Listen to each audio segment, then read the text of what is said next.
இப்போ ரிலீஸ் ஆன பிக் பாஸோட 2வது ப்ரோமோவில் என்ன காமிச்சிருக்காங்கன்னா, சண்டே எபிசோடுக்கு அப்போ நாமினேஷன். பிக் பாஸ் வந்துட்டு யாராவது 2 பேரை நாமினேட் பண்ணுங்க அப்படின்னு சொல்றாரு. முதல்ல முத்துக்குமரன் வந்துட்டு அருண் பேரை சொல்றாரு. அதுக்கு அடுத்தது நிறைய பர்சனல் பேகேஜஸ் வச்சுட்டு இருக்காங்க அப்படின்னு காரணம் சொல்லி மஞ்சரி வந்துட்டு அருணை நாமினேட் பண்றாங்க.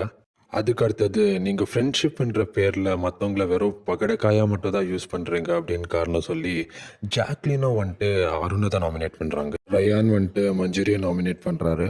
அதுக்கு அடுத்தது ஜெஃப்ரி வந்துட்டு நீங்கள் ரொம்ப பாசியாக இருக்கீங்க அப்படின்னு சொல்லி அவரும் மஞ்சரியை தான் நாமினேட் பண்ணுறாரு. இப்போ தான் அங்கே ட்விஸ்டே இருக்குது. என்னென்னா கோவா கேங்கில் இருக்கிற ஒருத்தர் அதே கேங்கில் இருக்கிற இன்னொருத்தரை நாமினேட் பண்ணுறாங்க. யாருன்னா சௌந்தர்யா தான். சௌந்தர்யா வந்துட்டு ஜாக்லினை நாமினேட் பண்ணுறாங்க.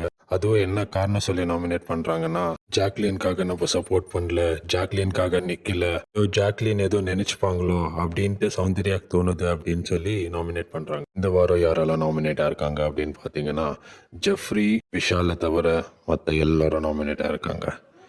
இந்த நாமினேஷனை பற்றி நீங்கள் என்ன நினைக்கிறீங்கன்றத கமெண்ட் செக்ஷனில் சொல்லுங்கள். இதே மாதிரி பிக் பாஸோட அப்டேட் உடனே தெரிஞ்சுக்க நம்ம சேனலை சப்ஸ்கிரைப் பண்ணிக்கோங்க. தேங்க்யூ.